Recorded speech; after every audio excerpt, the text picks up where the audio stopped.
Okay, last week, you guys, we went over the definite articles. And you guys remember the definite articles? There are 4 of them in Spanish, and they all mean what in English? The. Okay, so there's 4 ways of saying the. Remember that we had the 2 singular ones. We had el and la. The plural ones, if we're talking about plural items or plural nouns, we're talking los and las. Okay? El and los are used to describe masculine nouns like el chico or los chicos.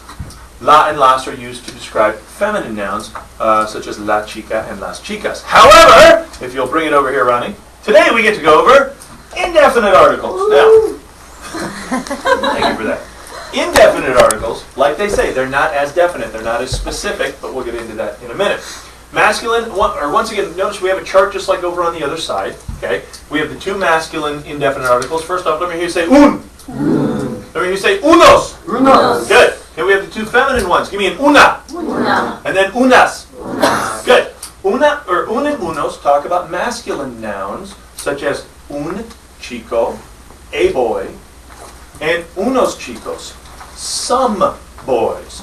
Then over here we have una for like una chica, a girl, unas chicas, some girls. And I don't know if you can read this or not, but we have these over here. We have the singular and plural. And basically, indefinite articles mean a or an, or they can mean some. Now, what's the difference between a and an in English? When do we use a as opposed to an? When there's What? If something begins with a vowel, you use an. Okay, so we'll say something like a burrito. What about a apple? We have to say an apple. Exactly. Okay, so that's the difference between a and an. Un and una are the a and an. Okay, if the noun that follows them is masculine, we use un. Un burrito. Okay, a burrito. Una chica, a girl. Unos or unas. Okay, those are when we're talking about some. If I say unos burritos, I'm saying some burritos. Unas chicas, some girls, and the only reason I'm using chicas is because I couldn't think of another feminine noun right off the top of my head. All right, now, when are we going to use these as opposed to these? What's the difference between the definite articles and the indefinite articles? Okay, and I know I don't expect an answer here. That was a rhetorical question. Basically, if we have a specific item in mind, okay, we're going to be using a definite article. For example, hey, pass me the book. How many books are on the table? Una. There's 1. It's a definite. It's specifically which one. If I say pass me some books, how many books do I want you to pass me? 2 or 3. More than Yeah, one. more than 1. How many books are on the table? 2 or 3. Yeah, probably lots. Okay, so this one is more specific or more definite. This one is less specific or indefinite. Now let me give you some examples of when this might cause you some trouble here. Let's say you go down to, you're going down to In-N-Out. Sorry, I didn't mean to get somebody hungry already. You go down to In-N-Out and you say, hey, let's go buy a food. Okay, is that weird? Okay, what are you actually going to say? Let's go buy some food. Or if we said, hey, let's go buy the food at In-N-Out. What have we just said? We're going to buy some food. No, we said we're going to buy the food at In-N-Out. The only food.